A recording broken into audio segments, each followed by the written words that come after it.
words you choose determine the message you communicate. And that message affects other people's thoughts, and that affects their actions in the future. Since 26 years ago, the name GNU has been associated with these ideas of freedom that I have told you today. The name Linux, by contrast, is associated with different ideas, the ideas of Mr. Torvalds. And what are they? He doesn't value his own freedom. He doesn't believe users deserve freedom. And he says so. His values are the practical values of an engineer. He wants to have powerful, reliable, convenient software. And that's as far as it goes. So when people think that the whole system is Linux and that Torvalds started the development of the system in 1991, they have a tendency to follow his political ideas too without questioning them. And that is harmful. Because when people follow Torvalds' political ideas, they don't value their own freedom, let alone your freedom. And that means they're in danger of giving up their own freedom whenever it seems convenient to do so. Now, Mr. Torvalds has the right to promote his views, but he doesn't have the right to use the tremendous job that we did for the sake of freedom as if it were his work and cite it to promote his views, which are completely against ours. And if he succeeds in doing that, then our freedom is weaker because there are fewer people ready to fight for it. You see, freedom is frequently threatened. Life teaches you that. In every area of life, freedom is threatened frequently. And nowadays, since Bush, it's threatened even more than before.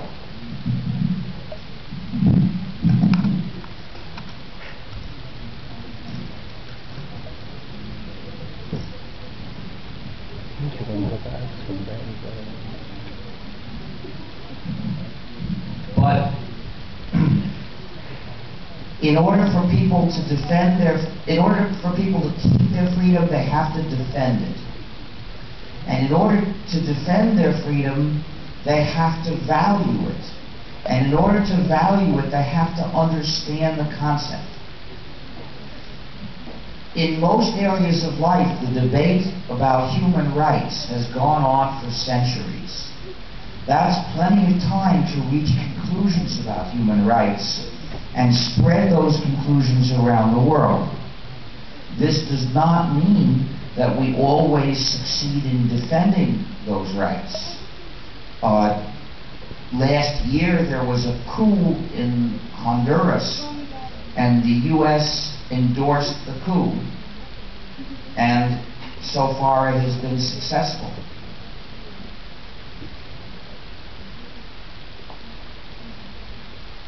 However, at least the worldwide awareness of human rights gives us a base with which to try to defend them, and sometimes we succeed. So, computing is a much newer area of life. Even in the most advanced countries, it's less than 20 years since most people started using computers. And in other countries, it's much less, or not yet even now. That's not a long time for a debate about what human rights you deserve in using a program. Even if we have had a debate, but for the most part there has been no debate. And the reason is that almost everybody started using computers with proprietary software in an environment full of other users of proprietary software, and that's all they knew about. So they took for granted that proprietary software is legitimate. In effect, they left the decision about your rights in using a program up to the developers of proprietary software. They let those developers dictate the answer. And what answer did they give? They said, oh, you don't deserve any rights at all in using the program. We can have total power. The answer that suited them is the answer they dictated. And most people just accepted that. So who tries to start this debate? We, in the free software movement, believe we have identified 4 freedoms that users deserve. They are the 4 freedoms that define free software. So, in order to have a real debate in society, we have to bring